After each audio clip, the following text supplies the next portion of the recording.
देखते हैं कि किसकी मेंटल अप्रोच क्या है। तो अभी मैं आपको जो थोड़ा सा वो बताना चाहता हूँ कि ऐसे की काइंड्स क्या है, मजमून हमें वो कैसे देगा, तो हमने कैसे लिखना है। तो उसके लिए मैंने एक पेपर सेलेक्ट किया था जो लास्ट टाइम तहसीलदार का पेपर हुआ है, जो पीछे जो हुआ है उर्दू का। उसके अंदर जो उन्होंने डिफरेंट ऐसे दिए हुए थे जिन पर बात हमने करनी थी। तो वो देखिएगा आप, जो वो मजमून उन्होंने दिए हुए हैं, वो 1,000 लफ्ज पर जो है ना जी, उन्होंने कहा जी मिनिमम जो कम अज कम आपका 1,000 जो है ना जी वो लफ्ज होने चाहिए, अल्फाज होने चाहिए, वर्ड होने चाहिए। जिसके बारे में शायद के पारान साहब ने ही कल पूछा था। तो अब ये जो पेपर जो इन्होंने दिया हुआ है वो तकरीबन जो है वो 100 मार्क्स का है, लेकिन ऐसे जो है वो मजमून जो है वो 40 नंबर का था, जिसके लिए उन्होंने रिकमेंड किया है कि मिनिमम 1,000 वर्ड्स होने चाहिए जी। ठीक है, तो मैंने कल भी बताया था कि आप जो है अगर इसको डिवाइड करें ना, कि तकरीबन जो है वो 250 वर्ड जो डिवाइड करते हैं हम 10 मार्क्स पर। ठीक है, तो इसमें 300 भी हो जाता है समटाइम। लाइक ऐसे का जो पेपर है सीएसएस में, उसके अंदर 3,000 word is equal to 10 marks के। तो वो 100 का होता है, तो उसके लिए 2,500 से 3,000 के लिए। तो जब भी आपको कभी ऐसे कि ये सिस्टम आए तो आप देख लें कि वो कम अज कम 250 वर्ड आपने पुट करने होते हैं, और ज्यादा से ज्यादा 300 वर्ड वो आपको पर 10 नंबर पर डिवाइड करते हैं आपके लिए। ठीक है, तो इसके लिए इन्होंने हमें टाइम दिया हुआ था चाल तकरीबन, सॉरी, 40 मार्क्स थे। और उन्होंने कहा हुआ था कि आपने मिनिमम 1,000 वर्ड जो है ना वो आपने लिखने हैं जी। तो इसी तरह ये इंस्पेक्टर लीगल का है, जो अगर ये 40 नंबर का होगा तो आपको तकरीबन 1,000 वर्ड ही वो देगा। ठीक है, तो इसलिए ये आपने अ, इस जंग में नहीं पढ़ना। तो वो जितने मार्क्स होंगे ना, अभी मेरा ख्याल ये 50 मार्क्स का है ना, जो इंस्पेक्टर लीगल में देगा वो। तो ये मुझे लग रहा है कि आपको 1,500 वर्ड देगा वो आपको। तो आपका ये आइडिया होना चाहिए। ठीक है, तो अब मैं आपसे ऐसे का थोड़ा सा डिस्कस करना चाहता हूँ कि उन्होंने कौन से मजमून दिए हुए थे। पहला इसके अंदर एक जो हमें मौजू दिया हुआ था वो था ज़राई इस्लाहात का तनकीजी तनकीदी जायजा। अब जो हमारा एग्रीकल्चरल रिफॉर्म्स हैं उसको हमने देखना था किस पर्सपेक्टिव में, तनकीदी जायजा। अच्छा, अब बहुत से लोग ना तनकीदी जायजे को ये समझते हैं कि इसके अंदर हमने सिर्फ तनकीद ही करनी है, जो कि रियलिटी पर बेस नहीं करती। ठीक है, तनकीदी जायजे से ये मुराद नहीं होता कि आपने सिर्फ तनकीद ही करनी है। तनकीदी जायजे से ये मुराद होता है कि आप उसको मुकम्मल तौर पर लिखें, क्या उसके अंदर क्या इस्लाहात होने चाहिए, क्या अभी हमारे मसाइल चल रहे हैं, उसकी रीजंस क्या हैं जी। ठीक है जी, यानी कि आप उसको डीपली टच करते हैं जी। तो जब आप इसको लिखते हैं ना जी, तो ये इतना जो है ना जी वो आर्गुमेंटेटिव ऐसे तो नहीं है, दलाइल जो प्रॉपर होता है। लेकिन इस पर यह भी नहीं है कि आपने जो है हवा में चीजें छोड़ देनी है और वो आपको फॉलो कर लेगा और वो आपकी बात मान जाएगा।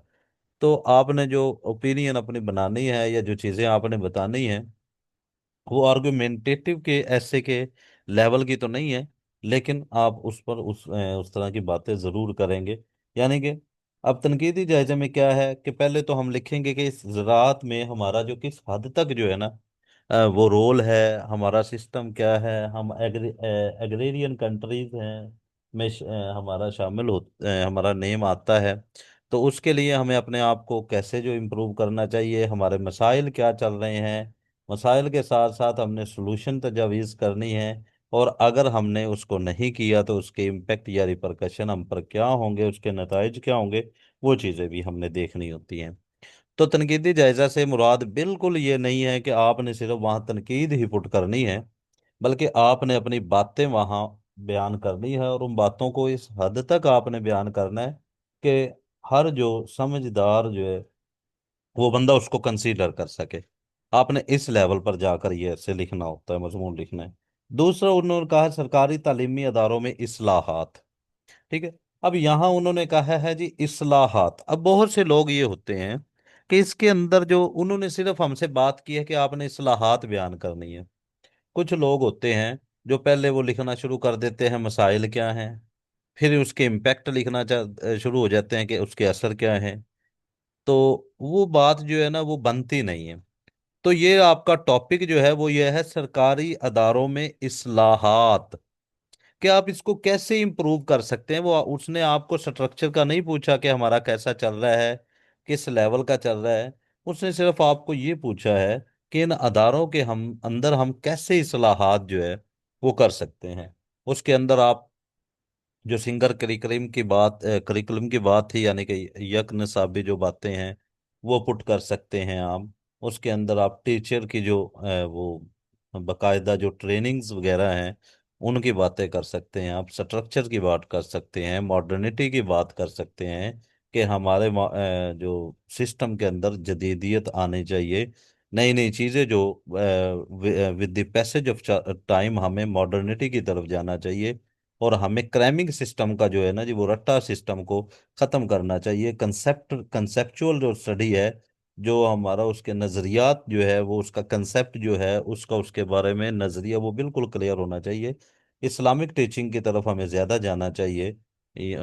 साइंस को हमें ज़्यादा जो देखना चाहिए। ठीक है। तो जो इसके अंदर मसाइल हैं उन्हें उनका क्या आप तदारक के लिए उसको ख़त्म करने के लिए आप क्या रिकमेंड करते हैं, वो तमाम चीज़ें यहाँ आप बताते हैं। देखिए पहले मैंने आपको बताया था कि तनकीदी जायजा। तो तनकीदी जायजा मैंने आपको बताया कि उसमें क्या है और इस्लाहात के अंदर आपने क्या लिखना।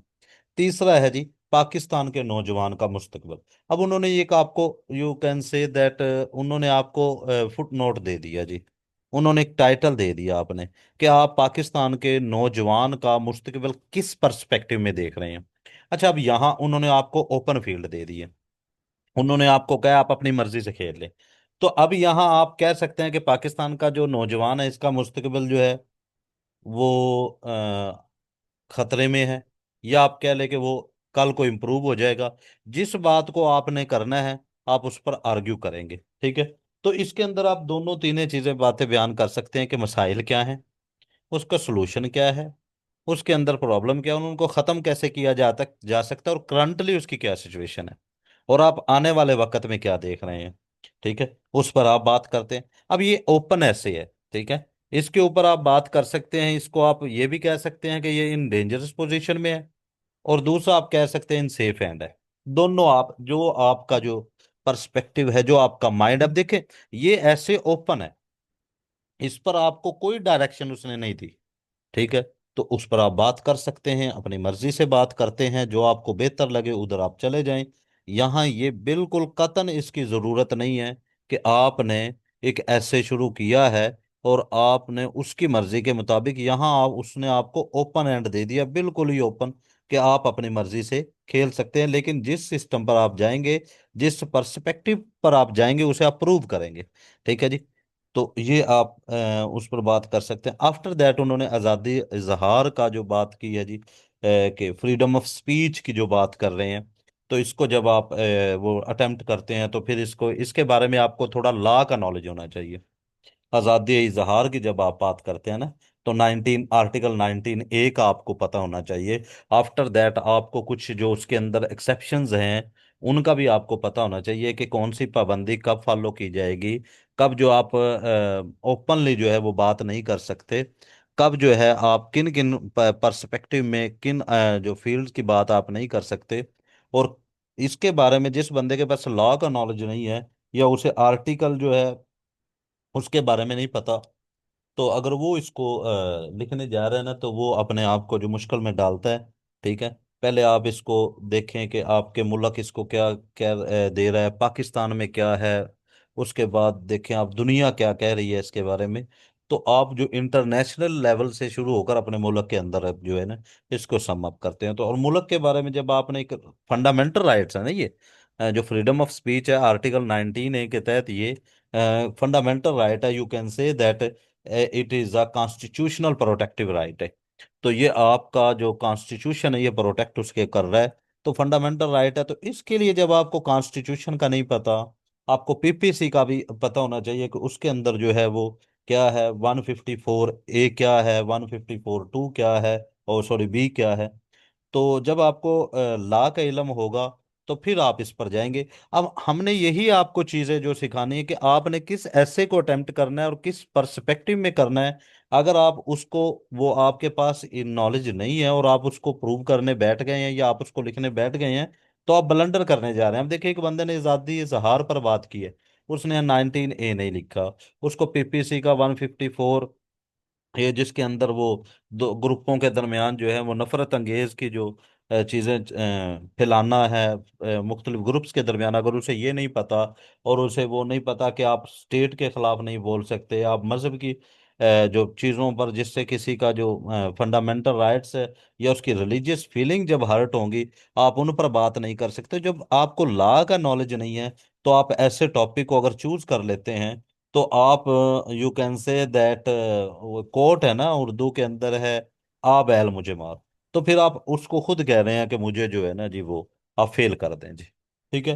तो गाइडलाइन का मकसद सिर्फ और सिर्फ यही होता है कि आपके पास एक इल्म है, नॉलेज है, तो आपने उसको कैसे पुट करना है वहां, सिर्फ ये देखना होता है। उसके बाद इंसानी हकूक और मसला फ़लस्तीन, अब ये था। अब इसके बारे में जिस बंदे को करंट अफेयर के बारे में नहीं पता ना, और मसला फ़लस्तीन क्या हो रहा है, ठीक है जी, जिसको गजा का, उसके जो, जब ये यहूदी यहाँ आए थे, वो कैसे आए थे, इसराइल की बेस क्या थी, इसराइल की बेस के बाद अब जेनोसाइड हो रही है, वो लोगों को मार रहे हैं, फंडामेंटल राइट्स को इन्फ्रिंज कर रहे हैं, दुनिया क्यों नहीं बोल रही उस पर। ठीक है, इंटरनेशनल, यहाँ पर कुछ इंटरनेशनल चीज़ों का पता होना जो है वो ज़रूरी है।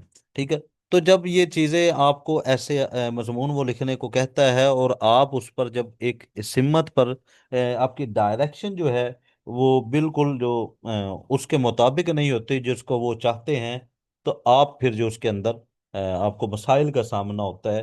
तो इसलिए ये डायरेक्शंस ही होती हैं जिनको हमने पॉलिश करना होता है, जिन चीज़ों को हमने बताना होता है कि आपने ये करना है, इस तरह लिखना है। इसको लिखने के बाद आप किस पर्सपेक्टिव में जो इसको देखते हैं जी। तो ये 5 ऐसे जो मैंने आपको चीज़ें बताई हैं, यहाँ तक अगर आपका कोई क्वेश्चन है तो वो पूछ लें, फिर नेक्स्ट हम बात करते हैं जी। किसी का भी कोई क्वेश्चन है जी।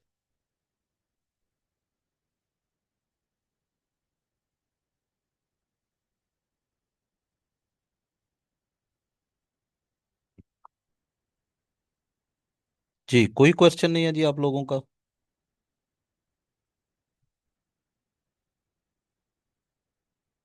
जी फरहान साहब, आपका भी कोई क्वेश्चन नहीं है?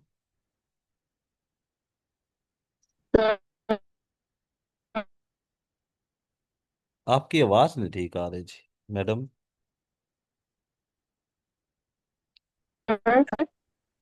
अगर जैसे कि आप ये ऐसे हैं तो उसमें आप रेलेवेंट अशार डालें, कोटेशंस डालें, तो वो भी ज्यादा स्कोरिंग यही तो होता है ना। यही तो हमने रीमा बच्चा बात बतानी है ना, कि कहाँ हमने जो है ना जी वो पुट करनी है चीजें। अब देखें ना, हम ऐसे लिख रहे जी जी हैं आईटी पर, ठीक है जी, जी जी ऐसे जी। लिख रहे हैं हम आईटी पर, और हम गालब का शेर वहां पुट कर दे, ठीक है, तो ये नेगेटिव इम्पैक्ट भी जाता है। अब गालब की वो फील्ड ही नहीं है। नहीं, जी जी ठीक है। तो हमने ये जी देखना जी। है कि हम किस पर्सपेक्टिव में हम्म। ऐसे लिख रहे हैं, किस पर हम बात कर रहे हैं, तो उस चीजों उसके जी। अंदर हमने क्या जो लिखना है जी। ठीक है। अब आईटी पर है और आप कुरान की आयत लिख रहे हैं हम्म। कि अल्लाह ताला ने फरमाया कि आप इस दुनिया को मुसख्खर करें, तस्खीर करें इसकी, तो ठीक है, वेरी गुड है। आपकी जो कोटेशन जो है वो अकॉर्डिंग टू योर टॉपिक है। तो हमने ये भी देखना है ना कि किस जगह कौन सी कोटेशन ठीक आती है। जी। ठीक है।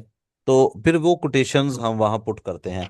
अब कायदे आजम की कोटेशन और जो है। अगर हम जी जी जी जी जी सर जैसे आप कह रहे हैं आईटी का टॉपिक है, तो अगर हम आयत दे दें इल्म पे, जी जी तो ये वो रेलेवेंट है कि नहीं है? जी बिल्कुल बिल्कुल, IT is a knowledge. Knowledge तो है ना, इल्म तो है ना। ठीक है। अब वो आगे फिर जाकर आपको ये है कि वो टॉपिक क्या रिकमेंड किया सर हुआ है। हेलो। जी जी जी सुन रहा हूँ मैं जी। आपको आवाज आ रही है मेरी? अच्छा ठीक है ठीक है। हाँ जी। तो वो टॉपिक आपको करवाएंगे हम, वो चीजें होंगी। अभी 2 4 5 टॉपिक हैं जो हॉट पोटैटो हैं, वो आप कर लेंगे तो उसमें से ऐसे इंशाल्लाह जो है ना जी इंस्पेक्टर लीगल में आ जाएगा। 4 5 टॉपिक हैं, बहुत अच्छे टॉपिक हैं वो। उनमें से इंशाल्लाह जो है आपका एक जो है ना वो ऐसे क्लियर हो जाएगा इंशाल्लाह। अस्सलाम वालेकुम सर। जी वालेकुम अस्सलाम। जी बच्चा, क्या हाल है आपका, ठीक है आप? हेलो। जी फातिमा बच्चा, आप कुछ पूछना चाह रहे जी हैं? जी सर। जी जी। जी जी सर, मैं ये पूछ रही थी कि ये जो वर्ड्स काउंट करते हैं यानी उर्दू के मजमून में, जी। तो जी सर वो मतलब किस तरह से काउंट करते हैं? अब जिस तरह से एक लफ्ज है राय आमा, तो सर जी। ये जी दोनों लफ्ज अलग अलग काउंट होंगे, ये एक ही नहीं जगह नहीं पे नहीं, ये होगा? एक एक वर्ड मतलब है। ये एक किस तरह वर्ड है। से हमें आइडिया देते हैं हमने कितना? देखिए, ये आप अकेला बोल सकते हैं राय। सही। तो सर उसका देखिए brother in yes sir. Law, brother in law एक लफ्ज है, ये ज्यादा लफ्ज है। जी सर। जी सर। अब आप सर एक जहां ही भी लफ्ज है। लिखेंगे ना, हाँ ब्रदर इन लॉ एक लफ्ज है, इवन के ये 3 वर्ड पर डिवाइड है, बट लफ्ज एक ही है। ठीक है, तो इस तरह हम इसको काउंट करेंगे। Okay sir. हाँ, तो वो तो फिर काउंट तो उसका एक मेथड है, वो दो दो मेथड 3 है उसके, उस लिहाज से हम काउंट कर लेंगे उस वर्ड का, उसका कोई जो नहीं। जी एनी अदर क्वेश्चन जी?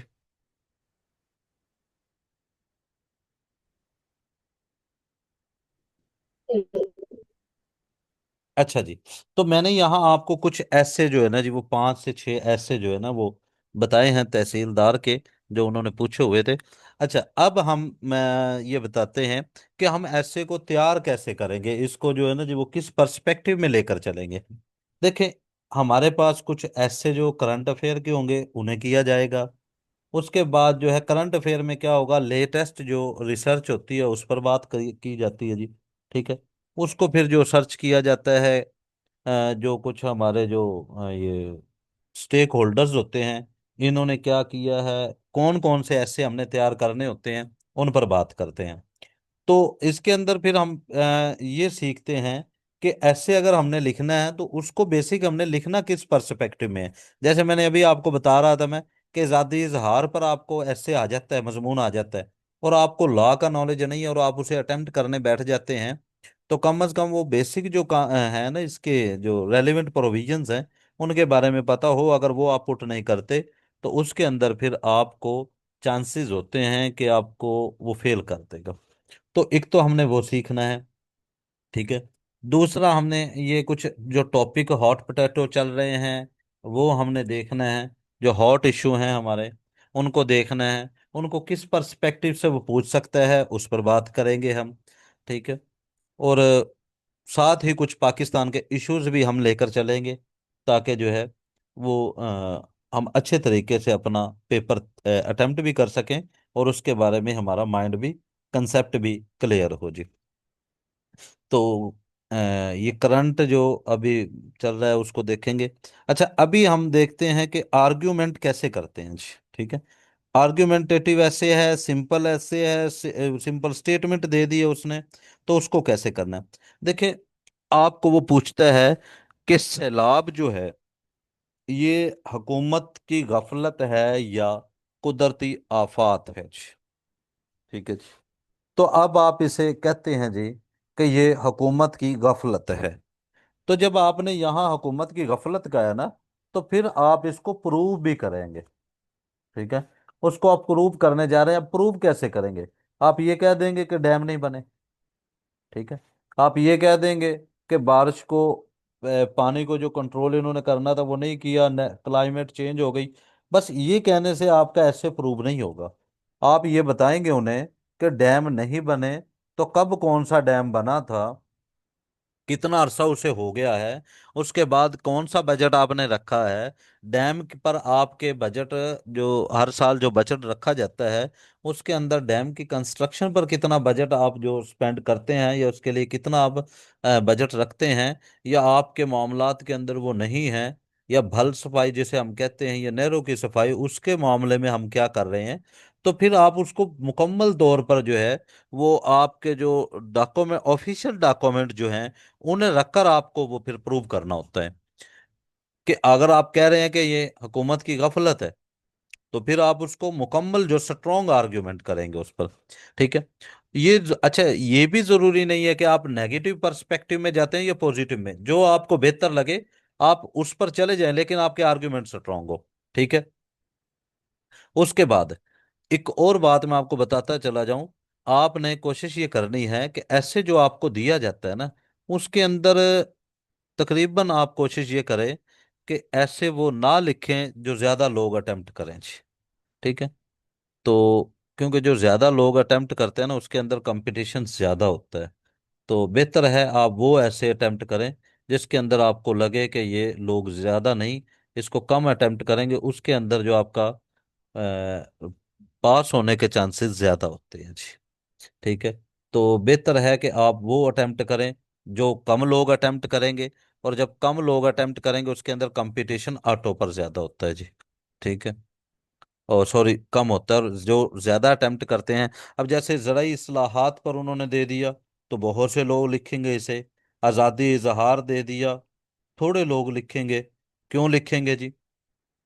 कि क्योंकि उसके बारे में उनके पास नॉलेज कम होगा।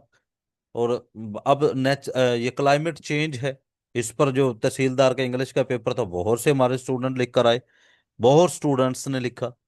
तो मैंने कहा यार ये इतना हॉट इशू है ना, हर बंदा इस पर, और हर दूसरा बंदा वो उसकी बात कर रहा था। अगर 100 स्टूडेंट्स थे ना, यानी कि परसेंटेज के हिसाब से हम बताते हैं, तो 85 ने तकरीबन जो क्लाइमेट चेंज ही अटेम्प्ट किया हुआ था। तो ये भी आप लोगों ने देखना होता है कि हमने ये मजमून अटेम्प्ट करना है या नहीं करना। ठीक है। और फिर हम इसका जो है फिर वो रेशियो निकलती है और उस पर कंपटीशन ज्यादा हो जाता है। अच्छा, ये तो था हमारी बातें। अब हमने इसको तैयार कैसे करना है? ये आपको एकेडमी या यहाँ से आपको क्या जो चीज़ें मिलेंगी, देखें। एक तो आपको टॉपिक तैयार करवाए जाएंगे, बेसिक टॉपिक जो हैं जितने भी हैं उन्हें तैयार करवाया जाएगा। उसके बाद आपका जो है वो टेस्ट कंडक्ट किए जाएंगे आपकी एवेल्युएशन के लिए। तो टेस्ट हुआ करेंगे, तो आपकी एवेल्युएशन होगी, आपको मटेरियल भी प्रोवाइड किया जाएगा। जो सबसे बड़ी बात है जिसकी सबको ज़रूरत होती है ना, वो होती है एवेल्युएशन। जहाँ वैल्यूएशन नहीं होती ना, वहाँ फिर फायदा नहीं होता। अगर आपको एक चीज आती है, नहीं आती, वो कैसे पता चलेगा? उसके लिए सिर्फ आपके पास एक ही फार्मूला है, और उसको हम वैल्यूएशन कहते हैं। आप लिखें, आपका ऐसे चेक किया जाए।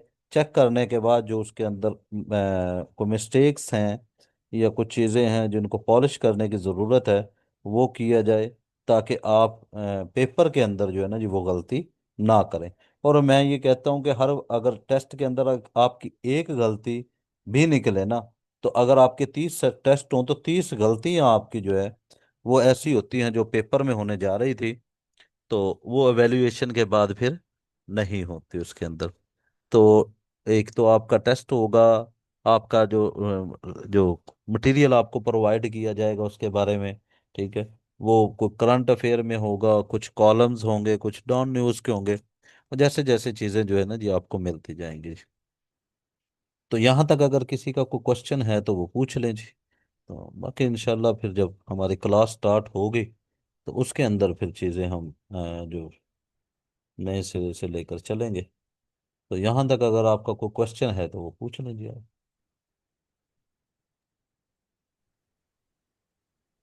हेलो। जी जी। हेलो।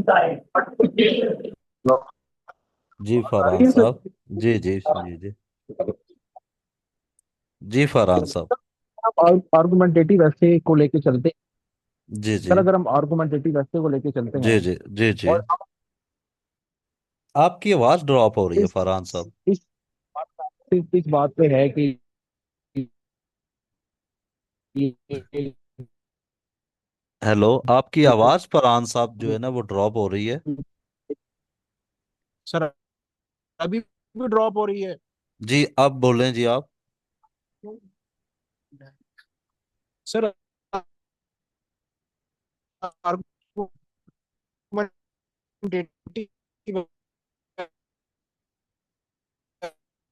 दू हेलो, आर्ग्यूमेंटेटिव ऐसे के बारे में फरहान साहब आप क्या बात कर रहे हैं?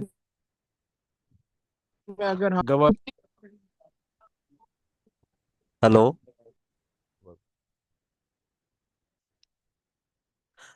हेलो। हम्म। जी फरहान साहब, आपको यार दूसरे लोगों को आवाज ठीक आ रही है फरहान की?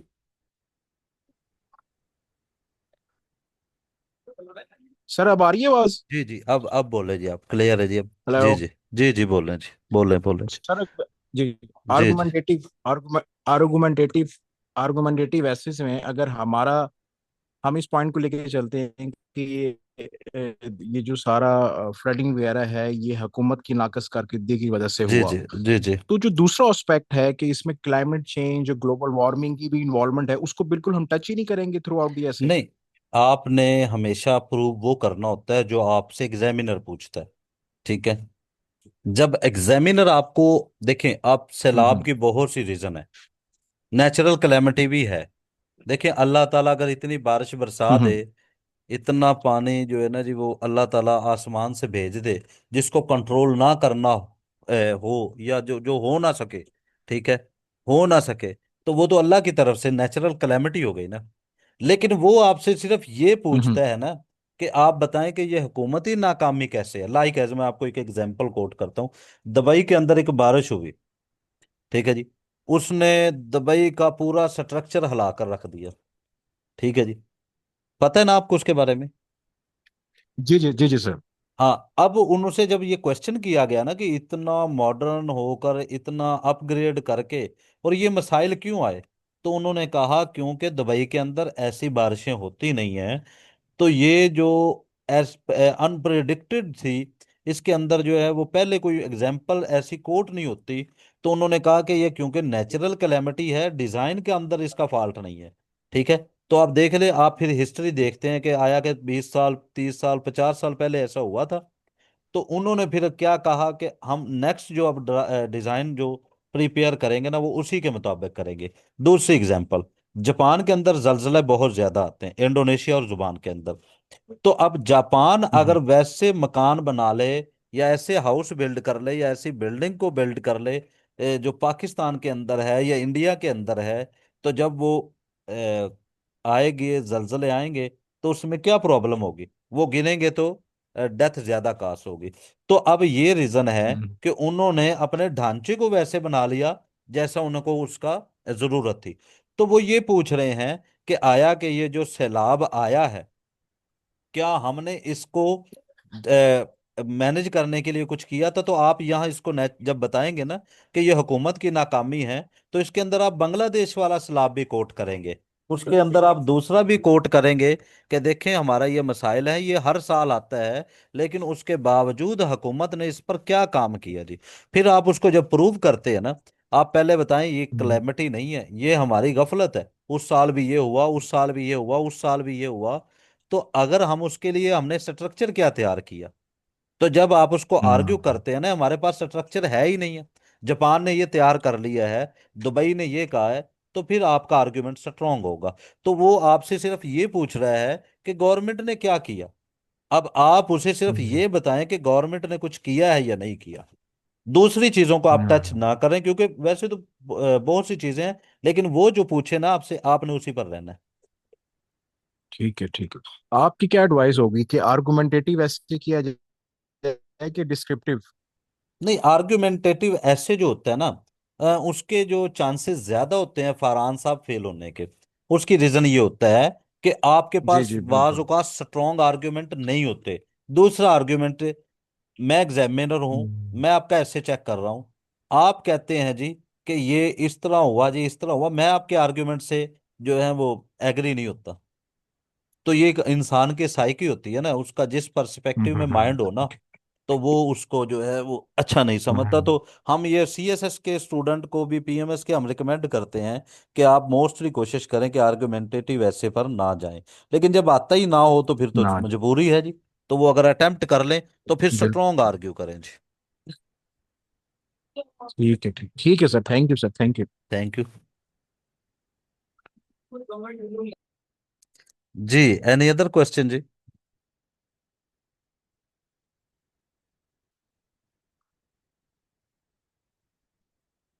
मेरा ख्याल है आप लोगों का किसी और का क्वेश्चन है जी?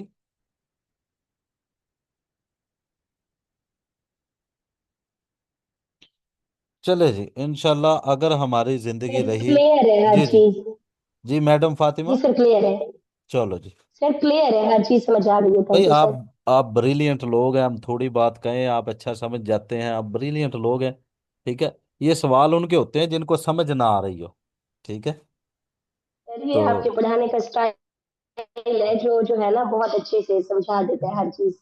आपकी मेहरबानी है जी, आप ये शफकत है, अल्लाह जी ताला सर। आपको अजर अजीम अता फरमाए।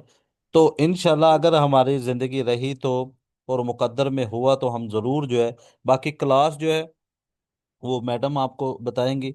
और इंशाल्लाह आप ज्वाइन करेंगे तो बहुत सी चीज़ें आपको जो है ना ये वो मिलेंगी इंशाल्लाह।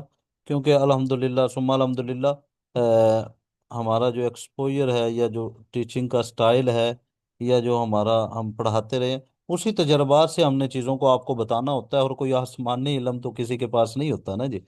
तो इंशाल्लाह अज़्ज़ा वजल एवेल्युएशन भी हम करेंगे आपकी, और ऐसे भी तैयार करवाएंगे, मटेरियल भी जो डेली बेस पर या जो भी होगा वो प्रोवाइड करेंगे इंशाल्लाह। तो बाकी फिर मुकद्दर की बात है जी, कोशिशें तो इंसान हजार करता है, मिलता तो इंसान को वही है जी जो उसके मुकद्दर में हो। लेकिन इंसान जब उसके लिए कोशिश कर ले ना, वो एक कोटेशन है ना कि रिस्क लेना जो है ना वो बेहतर होता है रिग्रेट से। आप बाद में जिंदगी में पछताए ना कि मैं अगर मैं ये कर लेता तो इस तरह हो जाता, उससे बेहतर है कि आप रिस्क ले। रिस्क लेने से मुराद है कि जो आपको बेहतर लगता है फिर वो आपको करना चाहिए। तो अगर आप नहीं करते तो फिर बाद में एक बंदे के जिंदगी के अंदर वो रिग्रेट रह जाता है, पछतावा रह जाता है कि काश मैं ये कर लेता। तो फिर ऐसा हो जाता है। वैसे इस्लाम के अंदर ये काश वाश की जो वो है तो नहीं है, होना तो वही है जो अल्लाह को मंजूर है। तो बाकी हमारी कोशिश यही होगी कि हम आपको इंशाल्लाह एक अच्छा प्लेटफॉर्म प्रोवाइड करें। और ज़िंदगी रही तो इंशाल्लाह जब आप इसको ज्वाइन कर लेंगे तो इंशाल्लाह आप सेटिस्फाई होंगे। और उम्मीद है जी कि आपका रिजल्ट भी बहुत अच्छा रहेगा। सुम्मा अल्हम्दुलिल्लाह, अल्लाह का बड़ा करम है। अल्लाह बेहतर जानता है, मेरे पहले भी जो स्टूडेंट्स हैं या उनके रिजल्ट हैं वो सुम्मा अल्हम्दुलिल्लाह बहुत अच्छे हैं। तो बाकी आप लोगों की लिए मेरी हमेशा से नेक ख्वाहिशात रहेंगे जी। अल्लाह ताला आप सबको कामयाबियों से हमकिनार करे। जो आप लोगों के लिए बेहतर है अल्लाह ताला वो आपको अता फरमाए, और जो आपके लिए बेहतर नहीं है अल्लाह उसकी आपके दिलों से मोहब्बत निकाल दे। और अल्लाह उसके बेहतर उसके बदले आपको बेहतर से बेहतर अता फरमाए, ताकि कभी आपको उसकी कमी महसूस ना हो जी। अल्लाह ताला हमारे सब का हामी और नासिर हो। अल्लाह ताला हमें आसानियाँ बांटने वाला बनाए जी। ठीक है जी, दुआओं में याद रखिएगा जी। अल्लाह हाफिज़।